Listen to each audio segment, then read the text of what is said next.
Hello and welcome to your go-to Detroit Pistons podcast, the Pistons Pulse, co-hosted by me, Bryce Simon of Motor City Hoops, a former D1 hooper and current teacher, husband, and father of three amazing kids. And I'm Omari Sankofa II, Pistons beat writer for the Detroit Free Press. And of course, we're always blessed to be joined by our producer, Wes Davenport. Make sure you are listening to Wes and Blake Silverman on the Pin Down over on the Detroit Bad Boys YouTube channel. And no shameless plugs for Omari and I today, because we are joined by one of our favorite guests, somebody that I am proud to call just a friend, not just I say this all the time, not just a friend of the podcast, a friend, which is what's like the coolest part of all of this. 5 years ago, it's like, hey, who do I follow in NBA Twitter land? And it's like, well, Keith Smith is the cap guru. I'm going to follow him. And then you listen to his podcast. And now we talk about our kids and their sports and all of these cool things. So we are joined by Keith Smith of the Front Office Show. Make sure you guys are definitely listening to that with him and Trevor Lane. And of course, all of the stuff he and everybody has going on at Spot Track. We'll mention that multiple times throughout the episode, I'm sure. Keith, how are you doing today? I'm doing great. Thanks for having me. I was thinking about it this morning. I think when I first started coming on with you guys, we were like, all right, who can the Pistons get rid of for draft assets at the trade deadline? And then last year was like, hey, they're kind of fun. You know, should they buy? Should they not? And now here we are with the best record in the Eastern Conference. This is, you know, it's been fun to go on this journey with y'all. Yeah, it's been fun to have you along to help us understand the nuances of this. I guess you could call it transformation, right? I don't think any of us could have guessed that they'd be where they are now. I guess broadly, what's impressed you most, just about how this team has come together. You've seen how rebuilds go. The Pistons is probably a bit unique in some ways. What's stood out to you? Yeah, I think some of it is the way they've stayed the course and kind of done it the way they wanted to. There was not a lot of, all right, this guy's still on his rookie contract, let's move him. They've kind of stuck with their guys and said, hey, we're going to play through and figure things out with these guys here. I thought if we go, I mean, it's a year and a half or so ago, but when it was, where are they going in free agency, right? With they added Tobias Harris, and I think we talked about it at the time and said, all right, none of these moves are going to be like, oh my God, jump up and down and scream and yell, but it's like, or at least not in a positive way. But they were like, these are solid value signings that are going to help improve this team. And I took the approach of just help improve the product of the play. I didn't know it would quite help them this much in the standings. And here they are, really kind of, this last year was the fun step to go from a bad team to being a good team. And it looks like we're on our way with the Pistons from going from good team to contender. And that's the harder step, right? Lots of teams go from bad to good. It's going from good to great. That's the harder step, but I think they're set up. They have really good flexibility right now. They have good flexibility into the future. That's got a little bit of a time limit on it because they've got to re-sign a couple guys, but I think they're really in good shape. And then on court, they play so hard every night, right? And that's, I've been saying this about the Celtics too this year.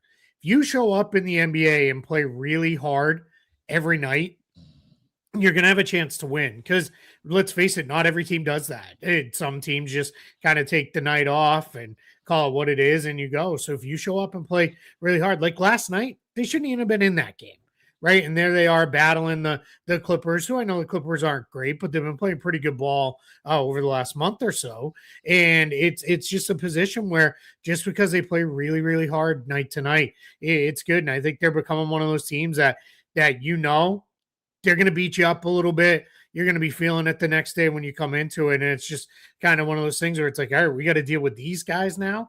And not only is it deal with them, but as long as we execute, we'll beat them. Now it's like, are we going to deal with them? And it might be hard to get the win. So that's a lot of fun. Yeah, last night was a great example of that, right? And I think the culture that JB has set, the type of players that Trajan has brought in.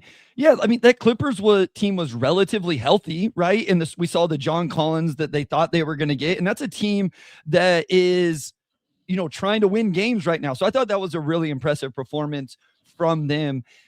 Keith, I don't want to get into the contract stuff yet, right? Like we're going to talk Dennis Jenkins. We're going to talk Jalen Duren, Jaden Ivey a little bit. We're going to talk the cap sheet and the deadline. I want to continue to set the foundation of that conversation because that's important. And so I want to stay here even before we go broader Eastern Conference. Who's the player that has impressed you the most? You mentioned like leaps. Like, is it Cade Cunningham going from like, yeah, last year was impressive, but now he's like maybe an MVP conversation? Is it Isaiah Stewart? Is it Ron? Like, is there a certain player that when you watch them, you're like, man, this is better than what I saw last year and really kind of impresses me? Yeah, I don't want to discount Cade Cunningham because I think far too many people do. I think the way he's discussed is a little weird. Like it feels like he still isn't getting the credit for how good of a player he is, especially as a player who really everything orbits around him with the Pistons, especially on the offensive end. He's a better defensive player than I thought he ever would be. And a lot of that is just, again, he's got great size. So as long as you play hard, you should be a good defender. But I'll go back to, I saw this kid play in high school and I knew he was really, really good. And I knew he was going to be great. So real quick, Keith, for those that don't know, Cade played at Montverde. You're down there in the area. Yeah. So you see a lot of these the Cooper Flags, the Derek Queens, the Asa Newells, etc. You see them come up through Montverde. Yeah, exactly. Yeah, I've gotten to see a lot of these kids play when they were 16, 17 years old. I was confident in him. The guy for me is Jalen Duren.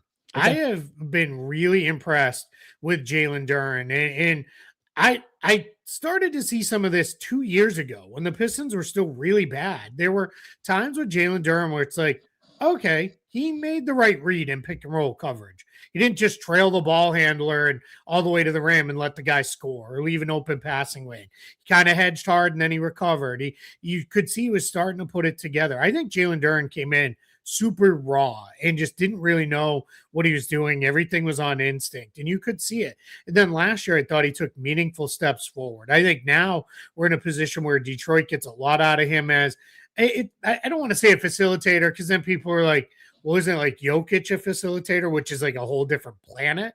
But Detroit can run stuff with Jalen Duren that now they can have full and it's not flashes. It's just he does it now, right? He's become a pretty good short roll passer. He's a pretty good decision maker, really, really good finisher on the offensive end. I think we can rule out he's never going to be a shooter, right? I think that's off the table at this point, unless it's a complete mid-career transformation like Brook Lopez, but he doesn't need to be. He's really good 10 feet and in. And then I think defensively, I think he's improved enough where it's no longer like, all right, well, we got to kind of make sure someone's always shading and help for him or whatever. I think he does some good stuff. And then rebounding the ball, I mean, he's just a beast on the boards. He just gets after it, and he's really physical, but I think he's learned how to be physical in the right ways. So he's a guy who I think has stepped up, and I think his play has been what's lifted Detroit to a different level of where they were even from a year ago. Not that Cade Cunningham's not awesome, because he is, but I think it's been Jalen Duren's play that's kind of gone up a different level.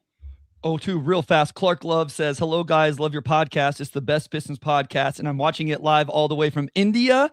And O2, Clark just goes ahead and lets you know it's 8:30 p.m. in India, so we don't have to go through our geography lesson on that. So thank you. So, yeah. Keith, the joke is that I think it started with Brazil, but our listeners know, just let us know what time it is so we don't spend 5 minutes of the podcast trying to figure out where this country is at and what the time change is and all of that. So go ahead, O2.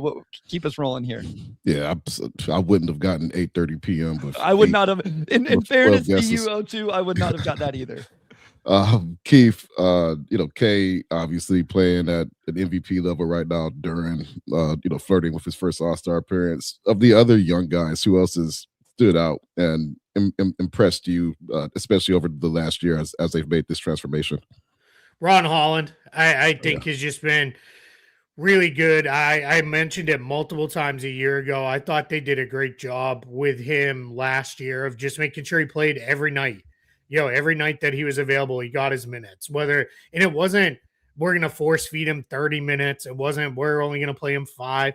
It was, he's going to get his 15, 20 minutes a night and just asking him to kind of do your thing. And I think, again, I don't want to be a broken record with this, but it's a good example of if you just play hard, like this is what will happen. So I think he's been, a really good example of playing hard. Now, I love with him and Isaiah Stewart that like they're going to knock you down and then they're going to laugh at you, right? Like it's not even dirty play. It's just hard physical play. And they're just going to really kind of, they're going to let you know. And if you complain, then they get even more excited because now it's like, now we got you, right? Like we're in your head a little bit. And I love that with him. I think, he's just a really good player. I also think not a young player. I think they've done a really good job with Duncan Robinson, kind of getting him back to being a valuable player this year because we were teetering at the end of his Heat tenure where it was like, all right, where's he going to be? He'll still be in the league because he's an elite shooter, but like, where are we going to go? And the fact that they've put together such a good defense with Duncan Robinson playing such a big role is really good. So I think they've done a really nice job with him too. Asar Thompson, I would have mentioned, but like, I think everybody knows like he's fun. He's exciting. He's one of my favorite defensive players in the league. I think his brother gets all the love and praise because of he makes so many highlight defensive plays. But I think just solid night-to-night, play-to-play defense, I think Asar is right there with his brother and with most of the top wing perimeter defenders in the NBA. He's just a really, really special player. Yeah, I'm interested to see where voters end up. I mean, we're a long way away from it, but Detroit is going to have at least one all defensive player between Asar and Stu because they're the second best defense in the NBA. I'm interested to see how they rank those two guys. We've had our own issues on the Pistons Pulse, like deciding which one is more valuable defensively. Obviously, minutes can come into play and position and all of that. And not, that's not a conversation for right now, but just as you bring that up, I think he's in that conversation for all defense. Let's start to broaden this just a little bit, Keith, because again, I think this is important context to lay the foundation of the trade deadline picture for Detroit and really the East in general. So just I'm not going to ask you to rank the Eastern Conference. Like, I don't want to do that, but like, what are your tiers? What do you think it's my view is this is a very open conference, but it's going to be a very competitive conference. Like, matchups make fights, right? Like, Boston provides them some issues because of the 3-point shooting and not turning it over and offensive rebounding that Detroit usually thrives on against teams. And then there's other teams they're going to perform well against. So what's just kind of your overview of the Eastern Conference and where Detroit sits in it? Yeah, he came into the year with the Knicks and the Cavs in their own tier at the top of the conference. And despite uneven play, really uneven play from the Cavs, I still believe in those two teams. I think they're both going to be really good, but I have Detroit right there with them now. They have played their way into that throughout the course of this year rather than being in that group of my next group was a whole bunch of teams because I kind of was like, I don't know, to tell me who's going to be healthiest. And I'll tell you at the end of the year what order to put them in. And I, in some ways, still kind of feel that way. But I think it is with those guys, I think Detroit is right there with the Knicks and the Pistons now. And I think in some ways, they have I'm not trying to advance the conversation quicker here, but they have room to improve with outside additions that the Knicks and the Cavs just don't have. For them to make major additions, they'll have to subtract to add other guys where Detroit can kind of just go add. It's not quite that easy. I'm sure we'll get deeper into that, but they're in a spot where I think they're really good. And then behind them, you've got the Celtics, I think, have played really well. We'll see what happens with Jason Tatum. By all accounts, he's going to play at some point this year, and I'll add the standard disclaimer. It will not be before he's ready. It will not be any kind of rush. He will play when the Celtics agree with him and the medical staff that he's ready. I've been saying he won't be 100%. He'll be 110%, 120%. There will be, hey, I'm ready to go. And it'll be, all right, let's give it 2 more weeks. And then we'll really kind of see where it is. But by all accounts, he's coming on. They've got moves that they could maybe make to kind of rebalance and reorient the team a little bit. So they played really well. So it's the conference has been better as far as I think those middle class teams. Orlando, they've just had so many injuries, but there's just a ton of talent there. We'll see if Atlanta can take off a little bit more. Toronto's been solid.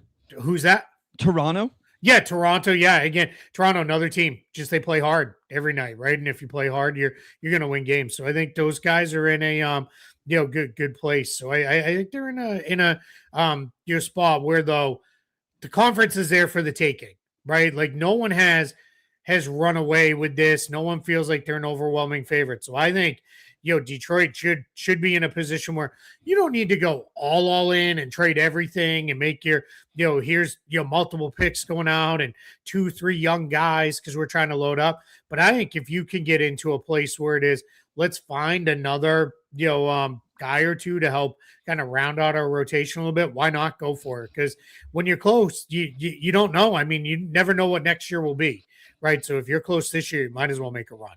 Devon said, shout out from Houston. Y'all know what the time is here. 02. 9:30 or 9:18. That's Central Time. That's all easy. Right, there you go. Very well done, 02. I travel the United States. This when we get across the Atlantic and Pacific that it gets a little fuzzy, but Houston is easy. Come on now. Equator or ocean, then things get a little tough. It gets fuzzy then. Yeah. I think that's more than fair, 02. I think that's more than fair. It's past England for me because I only know England from watching the Premier League. Oh, yeah. In the mornings. I know they're 5 hours different, but they change their clocks like 2 hours or 2 weeks different from us.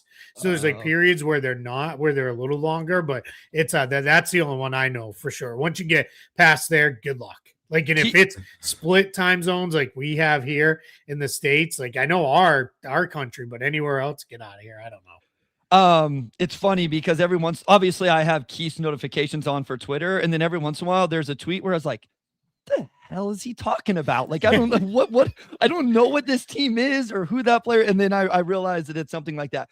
Real quick, 02 before your next one. Fly Monks 321. Did Keith talk about the trade exception options yet? Not yet, guys. We have not got into the actual trade deadline conversation. We're kind of laying the foundation for all of that, just in terms of what this Pistons season has been, what the Eastern Conference landscape is. We will get into that here very shortly. But if you want all of that, you'll have to go back a little bit, 02. Yeah, no, for sure. Before we get deeper into the trade deadline discussion, Keith, can you kind of walk us through the Dennis Jenkins two-way situation? I think people kind of generally understand he has a certain limit on the amount of games he could play, but what's the situation the Pistons are facing as far as getting him on a standard deal? Yeah, so I pulled it this morning just to make sure I had the updated numbers as of because what a weird break, right? It's like 4 days off now. Break right now for the Pistons. Like 4 days off? I think it's 4 days, right? Yeah. That's kind of bizarre for January. I looked and I was like, is it something wrong on? I think I checked the schedule on ESPN and I was like, they must be missing a game in here. Feels like when it's the NBA Cup, right? We're waiting for him to fill in a couple games. But all right, so he's been active for 38 games. Here's the thing that people miss with this. It is not games played for two-way players. It is games active. I want to say he's probably played in just about every game. He's been active for every game. What did you say the active was, Keith? 38 games. He's played 31 games. Okay. So that's where, because I still get people like, are you sure? Because I only have, and it's come up with a handful of guys that are pushing up there with this, but it's games active. So he has 12 active games left that he can play. Once, and people ask what happens when they run out. When they run out, he's still on the roster. He stays on the roster. He just can't play in any more NBA games. Can't be active for any more NBA games. Still play in the G League if you want, once you exhaust that eligibility. But in order for him to play more, which means, or even just be active, you would need to convert him. Now, here's the interesting thing. That 12 games takes us right to trade deadline day. The 12th game would be on trade deadline day. So, for Detroit, in order to convert Dennis Jenkins, one, you need a roster spot. You can't just convert a guy. There was, I would say, a fairly strong belief that Isaac Jones was going to get waived before his contract guaranteed last week on the 7th. But the reality was, for Detroit, they're miles under the luxury tax. So I think for them it was, hey, let's keep Isaac Jones, especially in a period of time where we could use an extra front court player just in case. And I realized people have said like, hey, Tolu Smith is playing over him and he's a two-way guy. I get it, but you just want to have the guy just in case. And they know, hey, if we need to waive him and eat the full contract, whatever. But it's also, I believe he's 1.9 million. It's 1.9 million you could throw into a trade as well. So we're in a spot with the Pistons where that's not going to make a difference that they don't have the roster spot. They'll create one. But remember what I said, it takes us to trade deadline day. So what they could do is they could always create a roster spot through a trade, an unbalanced trade where they send out two guys, bring back one, 3 for 2, whatever it may be. And that could be the way they get to the roster spot there. So I think, although it looks like it's getting scary, right? Because it's like, oh my gosh, only 12 games left for this guy who's been really good for us, has been a key rotation player. It's okay. Like they've managed this really, really well. They're going to be in a good spot with this. So I think they're really in a place where it becomes, all right, let's get to the trade deadline and then we'll decide. We'll figure it out. Dennis Jenkins will get converted. There's no doubt in my mind. Now the question will be, does he get straight converted for the rest of this year? Detroit can make him a restricted free agent in the summer, or do the Pistons give him a prorated veteran minimum contract and then tack an extra year with a team option onto it, which would get him basically the same amount of money. But it gives the Pistons a little bit more flexibility because if they wanted to keep him on that contract for next year, they could. Or do they kind of go in the road where, hey, we want to make you a restricted free agent in the summertime because we want to be able to do a longer contract. Because after this season, they'll have early bird rights for Dennis Jenkins. I love what Dennis Jenkins has done, but early bird rights are more than satisfactory to sign him to a long-term contract. It's got to be at least a 2-year deal, but you could go as many as 4. And it's a little weird the way it works.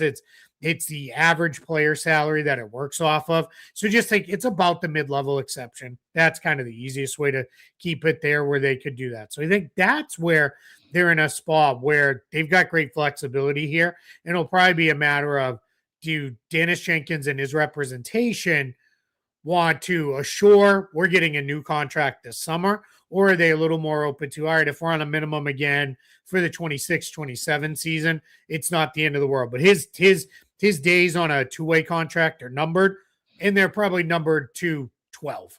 Exactly, more games, and then we'll see him on a regular deal. 2 quick questions before we go to break. And you may have answered the first one. Two-way players are not eligible to play in the playoffs, correct? Postseason, yeah. Pistons don't have to worry. They're not going to be a play-in team, but they're not eligible for I always make that clarification. That way people don't think they can play in a play-in game. Okay, correct. So listen, we all know where this is going. I just wanted to clarify that for people in general. Second thing, because I can see people asking this, Detroit does not have the option to just say, hey, Dennis, we will offer you 2 for 12 right now. That is not something they could do. And is that only because they don't have cap space? Could the Brooklyn Nets do this with one of their two-way players because they have cap space? Yeah, the Nets could use cap space. The one thing the Pistons have that they could use is the biannual exception, but that's only good for a two-year contract. So it doesn't even get you all that much, really. And I think the challenge is the Pistons don't project to be a cap space team anytime soon, unless something really weird happens this offseason that we're not expecting. So I think they're in a spot where they would like to retain next year's biannual, because if you use it this year, even if you only used a chunk of it, you lose it for next season. And you only really will do that. Like for example, the Utah Jazz used their biannual exception this year to bring in I can't remember who it was off the top of my head, but bring in a player via trade. I think it was Kevin Love, because the Jazz are going to be a cap space team next summer, and you lose the biannual if you're a cap space team. So they don't have any worries using it this year. A couple other teams used it because it's, let's get a guy because we're really trying to load up to make a run. You don't generally see something like that happen. You would have to have an exception or cap space to give Dennis Jenkins more money. So that's where it gets a little tricky with that one. So yeah, I think we're in a spot with the the Pistons, where it's probably more likely to be a minimum deal. The question is it a 1 year prorated rest of the season minimum, or is this going to be a 2 year minimum for the rest of this year with an additional minimum year tacked on? And a lot of that comes down to just what his reps will agree to. Detroit would love that because that gives it there. I will add this too. Even if they do a rest of this year and next year, and then they bring him back on the minimum next year, they can still make him a restricted free agent in 2027 because he'll only have 3 years of service. And any players with 3 years of service or less are eligible for restricted free agency with very, very minor exceptions that don't apply to Dennis Jenkins. Okay, let's go to break. 0-2 when we come back. Let's talk JD and JI contracts just real quick. Whatever Keith has on that, what he's thinking with their extension situations in the offseason, and then we will dive headfirst into the trade deadline after that. All right. We are back with segment 2. We're going to dive into trade deadline stuff here soon. Keith, can you just give us a general breakdown of just kind of what the Pistons are working with from an asset standpoint? Obviously, they have that trade exception. And then, just from a financial standpoint as well, how much headroom they have. Yeah, you spent a little bit of time with that trade exception this week, so I did. Well done on that. So, Appreciate that. yeah, with the Pistons, they've got that $14 million trade except 14.1 and change trade exception. So that's a pretty good size trade exception. It's the equivalent to the non-taxpayer amount. So for any other, they're not necessarily going to be beat out trade exception wise by more than a handful of teams that have a much larger one than that. But they're in a really good place with that, where they've got that. They have all of their own draft picks. No longer that forever protected pick finally went to the Knicks, and it's done. So they've got all their own first rounders. They've got a couple extra seconds to work with, so they're in pretty good shape there. So those are just nice to have, is just that extra sweetener in a deal, a little capital to kind of move in there. And then I think one of the key parts is for the Pistons, I have them a little over 19 million away from the luxury tax. They're miles from the first apron and second apron. That's not even a conversation. They would struggle to even put themselves in a position. But just for example, let's say a player makes the non-taxpayer mid-level, lands in the Pistons' lap where it's, hey, we want to send him into that trade exception that you have. And they say, all right, we're going to waive a player just to create the roster spot. They could use that trade exception and still have $5 million in clearance under the luxury tax. Like, they are really, really good shape with all that stuff. Where a couple other teams, whether it's a hard cap at the apron or the second apron, they've got problems. That's kind of where the Knicks are. The Cavs are a second apron team. It'd be very hard for them to do anything. Handful of other teams we only get a little bit of room under the luxury tax to do something. Detroit has incredible flexibility going into the trade deadline. All right, real quick clarification here. So FlyMonk 321, with the trade exception, we can't send out any salary, so we have to clear 2 roster spots to use it and elevate Dennis. So maybe just walk us through. I think he's asking the question here, or at least asking for clarification. So walk us through how a trade exception is used. Can you send out salary? Can you aggregate it with another contract? Like, can they take Tobias Harris $26 million and this trade exception and go get a $40 million player? Just walk us through the mechanisms of how it can be used and how it can't be used, so everybody and also I think the other clarification is something can be reported as one trade, and then I've learned this from the front office show, you can execute it in a way that is actually 2 trades, essentially, right? So walk us through all of that very, very finite details of this. Yeah, so trade exception, here's the big thing that just I try to make it very simple for people. It is a mechanism to bring in salary. It is not a mechanism for outgoing. So when I say that, I'm glad you used Tobias Harris. So Pistons cannot take Tobias Harris plus the trade exception, put it together, and go get a $40 million player. can't combine the trade exception with any outgoing salary. You also can't combine it with any other exceptions that you may have. The Pistons only have the one, but let's say they also had a $10 million trade exception. You can't put them together and go get a $24 million player. Not allowed to do that. So they're in a position where it needs to be used by itself. Player's salary needs to fit within the trade exception amount with a little bit of wiggle room, because there's a little bit of kind of plus to just kind of grease the trade to go through.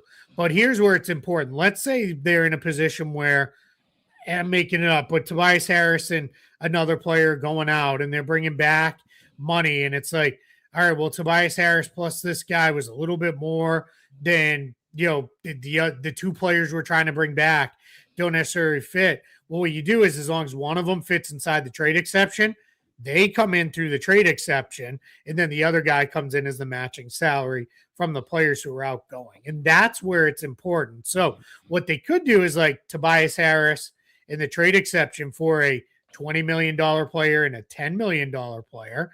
Harris may match on that. I'm not going to do the math on the fly like that, but just, you could do that, because one matches to Harris, one comes in via the trade exception. And to your point, Bryce, that's where what the NBA allows teams to do is you can construct a trade in whatever the most beneficial way is for you on your side of the trade, as long as it works. So where Tobias Harris going in for one team might be one trade if he was the matching salary. On the other side, the Pistons could break it into effectively two separate trades, where it's bringing one guy into the exception, one guy in here. 99.9% of people only care about what Shams is going to tweet, that it's player X for player Y, and off we go. But the mechanics of this do matter a little bit, because it's just, it's a way. So it's just more flexibility for them to be in a position where it is like they can kind of play a little bit more with this. It's almost like having $14 million in cap space, if you will. Now, one disclaimer with that: it's not $14 million in cap space, because you could add cap space to outgoing salary and you could sign a player, but it isn't. One thing it is useful for, though, let's say a player gets waived in the buyout market who makes $14 million. Pistons can claim that player if they wanted to, without even having to go to the buyout situation. They could just claim that player, because it is you can use a trade exception to claim players as well. So that's just a handy little thing to have as well. Mr. Ray says, can't believe I missed 30 minutes of greatness, but let's go. You can always go back and watch. So Chuck, real quick, two quick qualifiers, and then O2, we'll get to your question. Chuck says, so each team could technically have a different trade from the books wise. Yeah. It's as long as it's legal on either side, how they structure it is really up to them. And it all has to get discussed on the trade call so that the league can process and see. This is a very, very regular thing. And when trades, for me, unfortunately, the Trae Young, CJ McCollum, Corey Kispert trade wasn't more complicated, because I would have liked to have had more things to break down. I like when they're a complicated trade, but there's not. You'll see people like me or Yossi Goslin or Bobby Marks will step up on social media, and we'll just kind of say in the range of, all right, so here's what's happening here. Here's what they're going to do. And we'll kind of break it down on this is how this works. And Bobby does a cool thing where he does it on a whiteboard, and then he'll actually like map out the math, and then he'll usually post that on YouTube. But it just kind of explains it. So that's where, we'll sit down, kind of figure it out.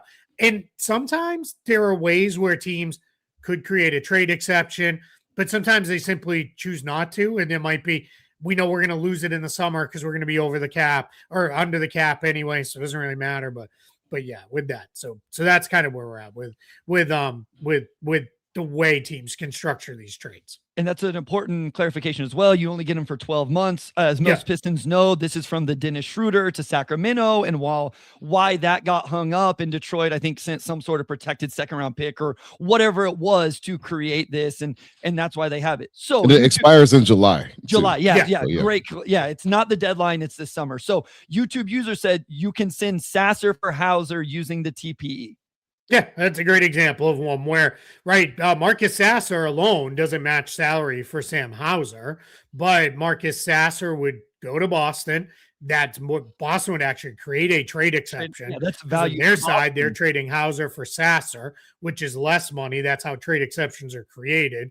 Anytime one player goes and you take back less, the difference is created in trade exception. Trae Young actually made about 1.3 million more than McCollum and Kispert. So the Hawks created a $1.3 million trade exception. But on the Pistons side of this trade, even though Sasser doesn't match, they're not using Sasser as the salary match.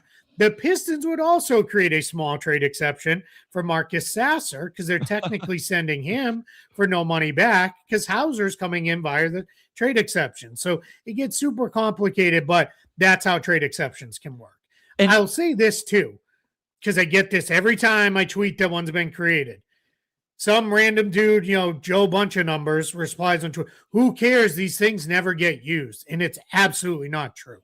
Sometimes they don't. Sometimes giant ones get created and never get used, but trade exceptions get used more often than people think.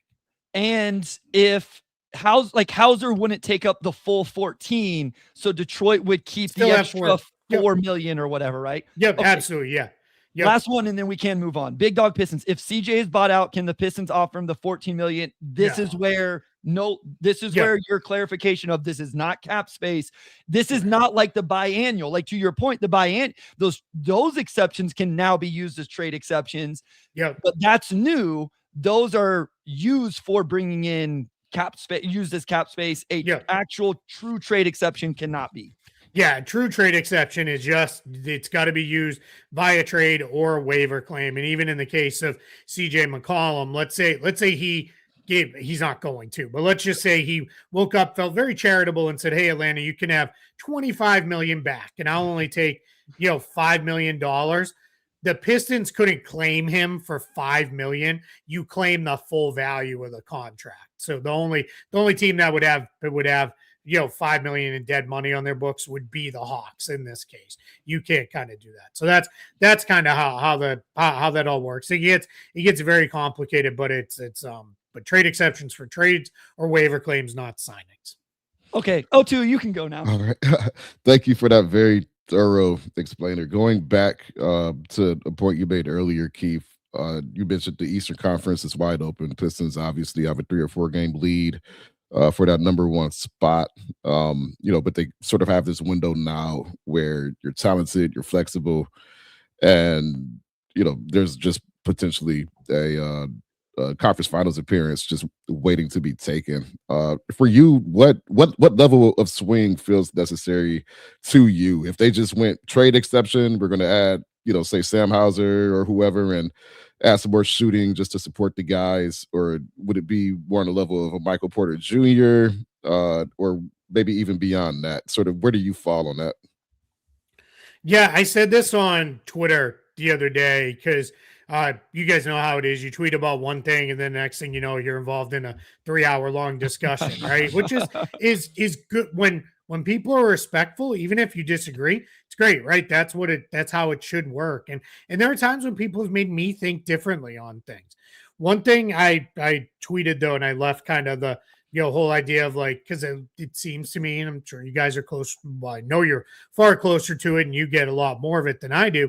Is we're not getting anything from Harrison LeVert. Just trade him anyway. Who cares? Go get any number of players that those two guys equal. And one thing I say is, well, one, you're kind of selling guys a little short there. And two is you don't be very wary of upsetting a happy, productive ecosystem. Because if you do that, you then run the risk of now you've kind of put yourself in a position where, well, wait a minute, Tobias Harris, who is cool being the 3rd, 4th option and taking shots when the ball comes his way. If you moved him out for Michael Porter Jr., you better feel really confident. Michael Porter Jr. is not going to be, well, on the Nets, I have the ball all the time and I can do whatever I want to do. He's got to be able to slot in with Detroit as I'm going to be the second guy. That isn't a great example because Michael Porter Jr.'s formative years in the NBA were spent playing off Nikola Jokic and Jamal Murray. So not exactly a great comp there because I think he would. Or is Porter Jr. really kind of, and I kind of like this. I like having it. I will say this. I don't like when people say, who cares about Michael Porter Jr.? Those are good stats on a bad team, but he's not an inefficient chucker. When a guy's averaging 25 points and shooting 38% from the field, then I'm a little more like, all right, is how much we buying this? I mean, he's having an insanely, efficient season. It's the NBA roster building is not just, this is not a fantasy team where you're just trying to collect talent. You're trying to collect stats. This great comment. Yeah, you have to be able to do this. This is why I always say, and I'm going to plug our trade machine on Spot Track because I think it's the best one. Absolutely. Is just because the trade works in the trade machine doesn't mean a trade works, right? It has. Hey, can you put that AI in there, Keith? And I wish where it spits at you like they would never do that. Like the comments right now are like, Tobias, if you guys think Tobias and Levert aren't any good, then why would another team think they're good? And I mean, yeah, that's the other thing, and this is I'm going to pick on my buddy Trevor Lane's fan base here with Laker fans, where they're like, these guys are trash. Trade them for this superstar. Yeah. Why? What are we doing? Like, that doesn't make sense, right? That's where like it's the whole trade Dalton Connect, Maxi Kleba, and Gabe Vincent. There's there we go. There's $30 million in expiring money. Go get a star. But why? Like you hate them. Why would anybody else want them? So now I'll actually answer your question, Omari, because you asked a nice question that I didn't answer even remotely. But I'm going to answer it by not answering it where they could do a small move, and I think I'd be okay with it. I don't want them to just sit it out. Like, do something. You have the trade exception. You've got all your draft picks. You've got a couple contracts that you probably could move. It doesn't have to be do something just to do, but do something productive. Add another shooter. Add another ball handler who can ease the burden on Cade Cunningham. Add one more playmaker if you can. It doesn't have to be a massive swing. If a big swing is there, I have no problem if they take it because they're close. The conference is there for the taking. And we all saw it last year. If you get yourself into the NBA Finals, you're in the finals. You have a chance to win it. I don't care how big of a mismatch people talk about. People are saying the Thunder were going to sweep and win every game by 30. And if Tyrese Halliburton doesn't get hurt, maybe the Pacers are the champs. So if they want to make the move, if they want to make a Michael Porter Jr. move, or if they're like, you know what, let's really try to bowl over the Pelicans with multiple picks offers for Trey Murphy. All right, sure, because I think that would work. I think they'd be in a place to I think those could be workable trades, but don't start looking at, oh man, this guy's awesome, and think like, there it is, get that deal done, because that may not be the best kind of deal for the Pistons, where it's just, you got to be careful that you don't upset a team that's playing really, really well right now. Okay, we're going to go to break. When we come back, I want to stay on that topic, Keith. We have a couple questions talking about kind of essentially it's asking about the culture of the Pistons right now. And then also kind of a general question, I think kind of steered towards Michael Porter Jr., but I think they're fun, just general questions. So O2, we're going to get to a couple of those right after this. All right, Keith, we are back with segment 3, and we have a question here from Order of the Blazing Chorus. Shout out to Order of the Blazing Chorus, always extremely tapped in. Yes. Does the productive depth of the Pistons suggest that if they make a move, this coaching staff and team have a good shot of getting the new acquisition to buy in 100%? Yeah, that is a fantastic screen name too. They do a podcast. This is the name of they do an awesome. They brought me on, Keith, and we sorted the Pistons players into the Harry Potter sorting, like, nice houses. Nice. They talk hoops though, for real. They're just very creative, much more creative than the Pistons Pulse with the way they talk Detroit Pistons basketball. I love it. Yeah, I think so. I think there's definitely something about that, right? This is, when you guys are around coaches and teams and front offices, like, culture is something people say, and some people love to talk about culture, and then other people are like, culture is what happens when you're good. like if you're bad, show me the bad team with good culture. Like they do, it's not a thing. That said, I do think the Pistons have been building something, right? Like, if you show up there and you don't play hard, even if they trade away a couple guys, there's going to be enough players left that are like, hey, this doesn't fly here, right? They're going to hold guys accountable. I think JB Bickerstaff will hold guys accountable to that. I think, Trajan Langdon, this is where it helps that he was a long-time player too, because I think he could talk player to player with guys where some of the front office people who weren't players can't have that same kind of conversation with them. So I think they're in a spot where it is, hey, let's get it, let's get like yeah, you better buy it's will they? Who knows, right? That's always the gamble you make when you make a trade. But I think they're going to do what they can to make sure that they do. But this is where it's also, these are the things that get missed. And even I miss them sometimes too, is big part of your scouting is the player and their personality, not just their fit on court, not just their contract on the cap sheet. It is this guy going to show up and work? Is this guy going to come into the locker room with his 20-person entourage and it's going to cause an issue for the rest of our guys? Do we want this guy around our other young players who are going to be like, oh, hey, if he can do that, I can do that too? And that's the stuff that teams spend a lot of time on, that I think sometimes we overlook a little bit. I mean, Keith, it's a huge part of what you and I love to do, which is NBA draft scouting. And I tell people all the time, listen, I can evaluate what I'm watching on my screen in Southwest Kansas, but there's a whole other portion to Caleb Wilson, to Darren Peterson, to every other player that I just simply do not know, that is going to determine whether that guy is successful or not. Big part of that is, especially in the draft process, is getting in the gym and practices. How do they treat the managers? Sure. How do they treat the assistant coaches? How do they act? I know a lot of people who are like, they like getting in the gym the day after they had a bad game, because it's, how are they acting then? Right? Like, are they ready to work? Are they being a jerk? Are they just, too happy-go-lucky where it's like, who cares? Like, those are all the things. And you talk to, information is the name of the game in scouting, and it's as big a part, maybe even more, as it's multiple things where it's on-court production and play, it's injury history and potential future injury management and those things, as well as, the personality type stuff. And when guys go in deep on these prospects, they spend a lot of time talking to everybody, but the same thing happens in the NBA. It'll be, hey, let's talk to the trainers, let's talk to the coaches, let's talk to the other people. If you go to an NBA game and you're lucky enough to get in really early, you'll see the other team scouts are in there watching the guy, right, the stay ready guys who might go through a full 3-on-3, 100% full speed workout pregame, because they know they're probably not going to play that night.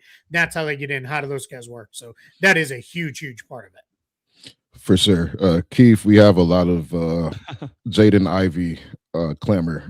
This is from OG unnamed YouTube user. Does Keith have any Ivey situation thoughts? Fly Muck 321. 1+1 prove it for J.I. this offseason. And then the Wakandan dude, Keith, do you think the most likely option for the Pistons and Ivey is for Ivey to accept the restricted free agency qualifying offer, rehab his value, and get paid next year? So Ivey's situation, obviously, potential restricted free agent this summer. Just got to walk us through what you see there and what the options are for both sides. Yeah, Jaden Ivey's an interesting one, right? Because it felt like a year ago we were like, all right, it's all coming together for him. Unfortunately, the broken leg, and then he just kind of, now it feels like we're struggling to recapture that momentum a little bit. I still think Jaden Ivey's a good player, but I think a little bit too, I don't want to say it in this way where the Pistons moved on as far as they're done with Jaden Ivey. I think it is the Pistons have moved on in the sense of, we're okay now, right? Like we don't, if we were 2 years ago, it was the Pistons need Jaden Ivey to be a number 2, or they might not be anything ever. Now it's like, okay, we've figured out another path, right? So to that last question, yeah, his qualifying offer, we'll see where it comes in. I don't know if he's going to meet starter criteria or not. We'll have to get into that's a later question. But right now, to be about $13 million, let's say Pistons make it, which I think they will, it might not be the worst path for Jaden Ivey. I don't think a restricted free agent offer sheet's going to come his way. That's just kind of died out over the years. Maybe there's a sign and trade possibility in place of an offer sheet that comes up. if it comes down to we're in a spot, Jaden Ivey could be next summer's Kuminga, Giddey, where we're into August, September, and we're talking about training camps coming up and the guy's still not signed because they don't know that the Pistons are going to be willing to jump in. Now, if Jaden Ivey's like, I'll take 4 years, $40 million, sure, but I don't think he's going to be because I think for him, I'd rather sign the 1 year qualifying offer, play it out, have a chance to play a real role on a good team, and then let people see what I can really do. That doesn't rule out something long-term with the Pistons, but I'll be an unrestricted free agent in 2027 and off I go then into, what might be a better opportunity. So qualifying offer, I would say, is in play, but we've got a long way to go between now and then. And as mentioned, many people have mentioned he is coming off a broken leg. That's not just a physical thing. There is also potential mental, listen, I don't like to do this too much. I didn't play at this level. I played at a fairly high level. I played through an injury, with an injury, all of that. It does kind of mess with your head at times coming off that stuff. And so, and every player is different, Keith. Every player is different. Some guys can just play through it and they just do it. Before we move on, and then we'll quick hit a bunch of names and questions. Jalen Duren. So Big Dog Pistons. How much is Duren getting? $35-40 million a year. I'm not going to give my thoughts here. And you don't even have to give what you would give him. What do you think his value is right now based off what we've seen through this portion of the season? Yeah, I think that's about right. Like that feels good. The max projects to start at 41.5 for Jalen. I don't think he's going to make all NBA, so I don't think he would qualify for the 30%, but the 41.5, that feels a little rich. But if you could get him at like 35-ish, it would be great for Detroit if you could get him on a deal that's either flat, where maybe you pay him a little bit more in the first year. I don't know that they need to structure it where it's ascending because I don't know that that's the position. I think you'd rather have a little bit more flexibility in the out years on that because you've already got Cunningham on a max, but that feels about the range for Jalen Duren. He might be an all-star this year. All-star centers get paid, really any all-star, but especially all-star big guys, they get paid. And that's one where I'm not super stressed about it. If I give him, 35 to even if they did go to the max, I'm not going to kill them for it. It feels a little rich. That'd be like, all right, that's okay. But, maybe I would have tried to go a touch lower, but if it's in the 35 million range, I think that's perfectly fine for him. Okay, so back to this one. Are you wary of trading for a player during the best year of their career? So this was a Michael Porter Jr., I think, thing, and not even just saying like, hey, he's on the Nets, he's getting all this, but is there a little bit like, hey, we're seeing the best 3 months of this player's career and we're trading for them at their highest value or whatever? Yeah, a little bit. So this was when they came up with Nikola Vucevic last year. Yeah. When he was shooting it was 45% from three and 58% overall. My fear was that it will come back to earth.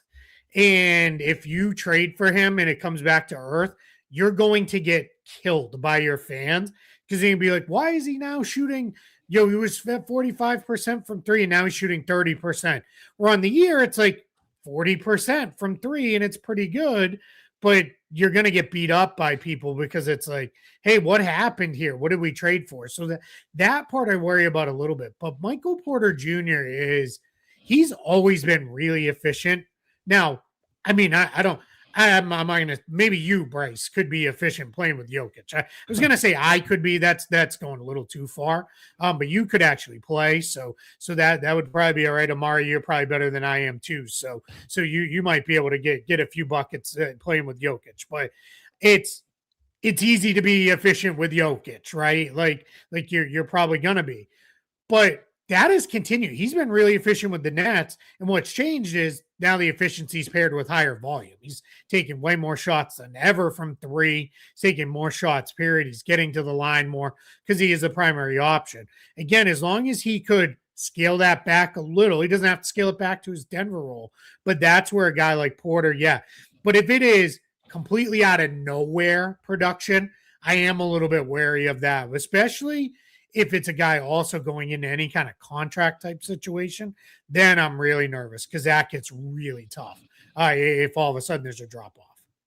For sure. Let's get into two pretty big names here. This is from Basketball XTR. Keith, what do you think about going after Larry Markkinen or Jaren Jackson Jr. for upgrade at power forward? Yeah, I like it. I don't dislike the idea of either guy.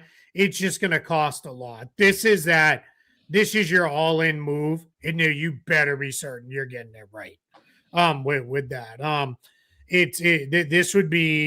this is I don't want to say your last big move, but it's really close because to get Markkinen, I mean, the Jazz have very much set a bar on him of we need multiple first-round picks. I mean, you're talking probably 3 with swaps, maybe even 4 with swaps. And that's it right there. That's all your draft capital that's going out the door. With Jaren Jackson Jr. might be a little bit less, but Memphis is sending signals that whether they trade John Morant today or not, or by the deadline or not, it sounds like we're at the end of John Morant's time in Memphis, at least by the offseason. And their signals are whether we keep John or not, we want to keep Jaren Jackson Jr. When a team says that means you have to bowl him over. So you're probably looking at a pretty similar type offer. So I don't hate the idea. It's just you better be right. Because if you get this wrong, this is the kind of thing that now all of a sudden, instead of ever making a finals run or even an East finals run, you're stuck as like a second round team for the next 3 years while the contracts kind of play themselves out. Real quick. So Hotline Bling is a good song. Y'all want to see Duncan Robinson and Sam Hauser share a court. So I think the idea is they would alternate being on the court and you always have a real floor spacer. The other part of it, the perspective I want to get from you, Keith, 2 parts. One, what is Sam Hauser's defense? Because I think sometimes these guys get pitch and hold into they're the worst defenders in the NBA. They can't guard anybody. They don't do this. They don't do that. That might be the case, but you watch him as much as anybody on this podcast. That portion, and then also do you think the Celtics are even going this way? The whole idea is ducking the tax but they've been pretty good. It takes 2 years to reset the repeater tax. I'm kind of like, are we sure they're going to try to get underneath it? So just kind of hash out all of that. Sam Hauser's defense, and then is he actually even going to be on the market? One, I got to pause and be like, Bryce casually throws in, it takes 2 years to reset the repeater. I'm so proud of you, man. This guy was like, look, I don't know. When we first met, you're like, I don't know anything about the cap. No. It's not what I do. It's not what I want to do. And now he's just like, hey, to reset the repeater, it takes 2 years. I'll just drop that in there. So good job, my man. Sam Hauser is tagged with every single white perimeter player ever that they're just not a good defender, right? I'm not trying to make a thing. It's just what happens. Yep. And Bryce, I'm sure you went through it in your life. Except I was actually a bad defender. The problem for me is all of that rang true whenever you watch me play basketball. When it sticks, then it never goes away. That's correct. Right. But Sam Hauser is by no means challenging for an all defense team. Sam, if people think of him and Duncan Robinson, fair comparison, right? They're similarly sized guys whose primary value is shooting. Sam Hauser is a playable defensive player where Duncan Robinson at times can be not very good. I said it at the beginning of the show. It's a real surprise Pistons have crafted this good of a defense with Duncan Robinson playing such a big role because he's just not a good defender. Guys challenge Sam Hauser all the time. And there's times when they're like, wait, you couldn't move this guy. He's pretty strong. You put him on the quickest guards in the league. Yeah, he doesn't have a chance, right? But you put him on most forward sized players, especially guys who think they're going to body him up. He's pretty strong. He doesn't move. He's really smart about shading his guy into where his help is with that. And he has very quick hands. So that means he gets a lot of strips. He'll get some blocks that guys don't expect. He's pretty good in the Celtics system as far as the Celtics over the last couple of years have done a lot more lock and trail in pick and roll coverage, which essentially means you don't straight switch while they're hedging. You follow. your guy. I'm oversimplifying it, but you follow your man, and he gets a lot of backside blocks that way on those plays. So him and Duncan Robinson on the court together, yeah, probably not, right? It would probably be more. Here's a 24-minute and 24-minute split almost with that. But Hauser is, a good player. Here's the thing, though. I don't think the Celtics are going to move him. It's not that he's untouchable. There was a point earlier this year where you could have said, there it is. There's your move to get out of the tax and everything else. They've played so good now that Brad Stevens, this was probably about 2 weeks ago now, said, we have no mandate to cut salary. We are good where we are. We don't need to get under the tax line. We are, we had to get under the second apron because there's real penalties as far as frozen draft picks and picks getting moved to the end of the round and all that. That had to happen. But the Celtics are now in a position where we don't need to get under the first apron because just getting under the first apron doesn't do anything for you, really. There's a few more things you can do, but you're not going to do those things anyway, because now you've already done your move to get under. And then under the tax line, if there's a move that makes sense and gets them under the tax, they will do it. But they're no longer in a position where it is, let's just get off money to do that because of how well they've played. For sure. From Marco Rolo 4726, Bobby Portis would fit perfect as a Piston. So Portis was among the names I put in the trade exception story. Not to say that, he's a definite option, but just to illustrate what's possible. But obviously Milwaukee's in an interesting position. Just thoughts on Bobby Portis and the potential for a fit there. I love the fit, and at some point, how much are we going to amp up the crazy on this? Yeah. If we're especially if let's just say Bobby Portis went into the trade exception without a meaningful rotation player going out. I can't even imagine going against him, Stewart, and Holland on the second line. I could be, the biggest guy in the league. And I'm like, I'm just going to hang out at the perimeter because I just don't want to do it with that. So, but yeah, the fit's pretty solid. I do think we focus a lot, at least I do, on adding more shooting because that's definitely a need, adding another playmaker. But I think they could use another big. When it comes down to it, they play two bigs. They play Duren and Stewart. Harris does okay at the 4. Paul Reed gets in the mix occasionally. But if you could add one more 4-5 player like Portis has been, I think you're in pretty good shape because now you can build your 3 big rotation that way. So another name that I think is interesting and a team that I think is very fascinating at the deadline because they're so bad this year, but also have some holes on the roster, one glaring one, and are bringing back an all-NBA player next year. What are your thoughts on Obi Toppin in the same realm of an idea? Yeah, I like the idea. The challenge is he's hurt. We have no idea when he's going to be back. And it doesn't sound like it's some people have suggested the Pacers they stink and they're tanking and they're not holding out healthy guys like that. It might be a game here and there. He's been out for a month or more now. If you felt like, oh yeah, he'll be back and then we feel good that he'll stay on the court for the rest of the run. Sure, I don't mind the idea of Toppin. He's a pretty good player, but I'll tell you, Indiana, you're not going to steal him. Indiana's going to want something real. Pacers' intention is much like we all said, Pacers and Celtics are going to take a gap year, right? And that's going to be what it is. Well, the Pacers are. The Celtics did not. And the Pacers also, to be fair to them, it's not just Halliburton. They got buried under a ton of other injuries that made it almost impossible for them. But their intention next year is to be right back at it, right back in finals contention. And Obi Toppin's a big part of that for them. For sure. Last 2 firsts from Big Dog Pistons. Is 3 firsts too much for Trey Murphy? This seems like that's the line. This seems like the line. Like it's like that's the line. If it's 2 firsts, I think I'm in. If it's his contract's so good, Keith, which is what I always go back to, that makes this hard. And it's like, wow. And I think that also lessens the incentive for them to trade him because he's on such a good deal and still pretty young. Yeah, that's it. That's why. I mean, I didn't love the idea of them putting out through the media the other day, like we're not trading any of Zion or Murphy or Jones or Queen and Fears. I don't even know why we're in they needed to say it. Like, of course you're not moving them. I like the Murphy Jones part of that was stop calling with bad offers, right? Like you better make real offers. Zion, let's have a different conversation. Like let's be a lot more open to that idea. If you're the Pelicans, I would say here's how I'm going to split the difference.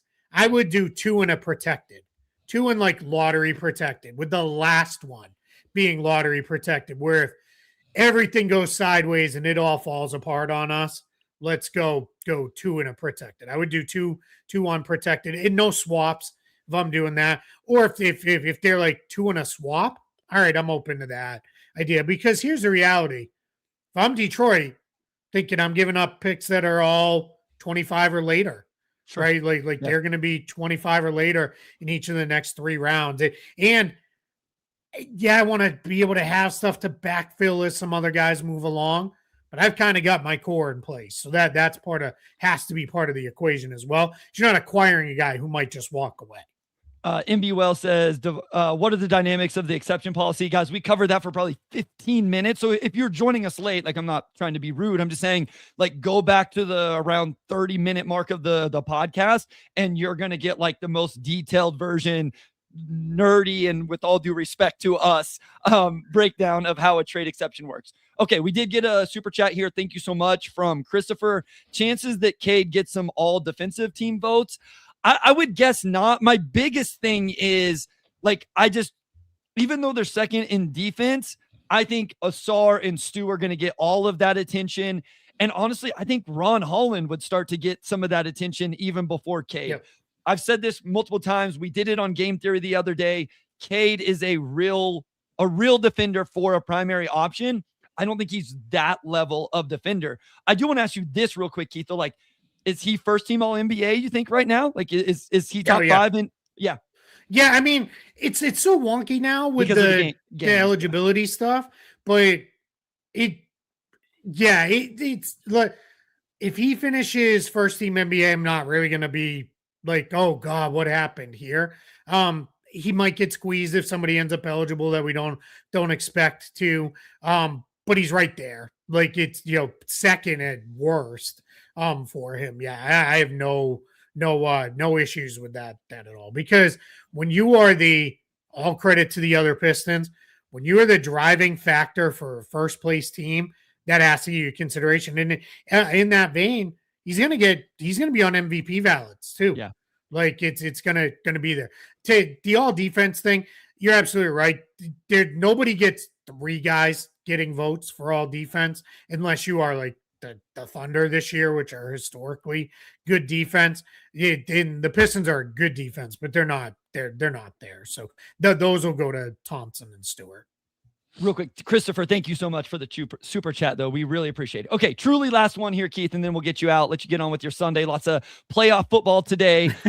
Looks hey, there's NBA hoops on today, too. There are NBA hoops. The football, until the Patriots start for me, the football will be on the second screen, and I'll be watching the NBA.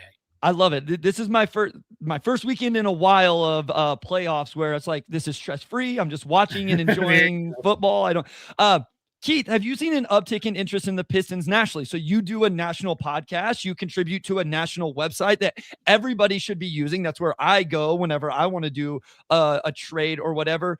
You see these things on the trade machine. You see the questions that come in and all of that over on the front up. You have a national presence. Do you think that there has been more attention to the Pistons? Yeah, absolutely. I can also tell you, when I do radio in other markets, I'll get asked Pistons questions now. And it's not just the like last year started to get some of those because like, what happened here? Right. Like, it was like, this was like arguably one of the worst teams in NBA history 2 years ago. And now all of a sudden this is a playoff team. There was a little bit, but this year there'll be like legit like Pistons questions as far. Yeah, there we go. I love that. There'll be questions like, what should they do? And like I do a weekly standing radio hit in the Memphis market, and I get asked Pistons out of nowhere the other day that I wasn't really expecting, because it's usually, when you guys know, you do it and it's home team focused, and then you get into other stuff. And it was, the Pistons were one of them there. But yeah, I mean, and we have a couple really dedicated Pistons fans who are in our show all the time.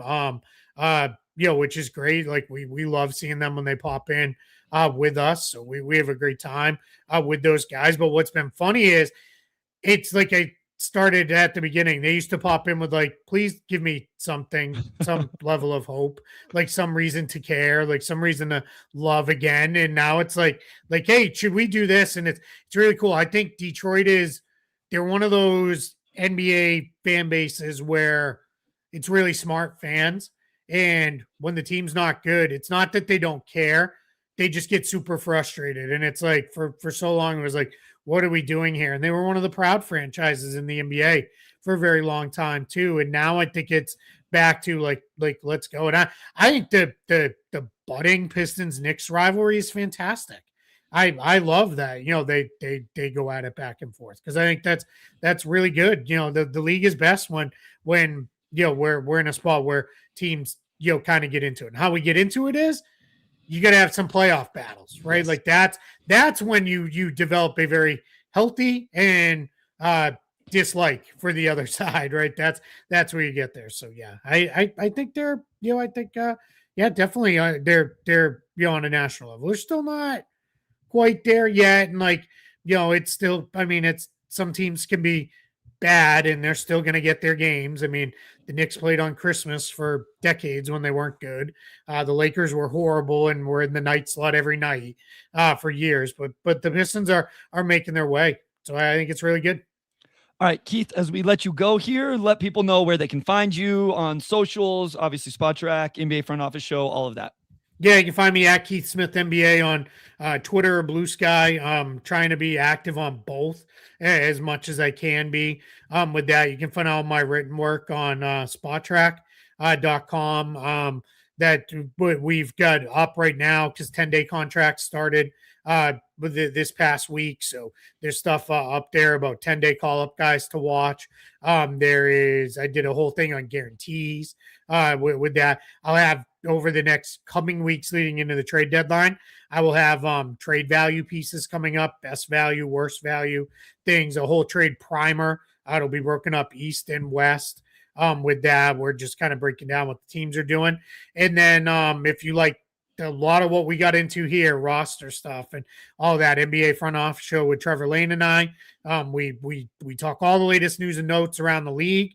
I recommend subscribe and turn on your notifications because if a trade goes down, we as quick as we can get to the mics, we get to the mics and break it down. If it's a salary dump for a second round pick, no, we're not going live for that. But if it's a semi-big trade, we will get on the mics and go live for it. We have a lot of fun with those, with that. And then I have reaction pieces for every single trade. And those, I will have reaction pieces up on Spot Track if it's a second round salary dump type thing, because just that's what we do. But yeah, that's where you can find all my work. Keith, you're the GOAT, man. Thank you so much for joining us and providing this very, very informative trade breakdown, trade deadline breakdown. With that said, I will close this out. Big thanks to our audio producer, Robin Chan, our editor-in-chief, Nicole Avery Nichols, and big shout out to West Davenport, as always, and we'll talk to you all next week.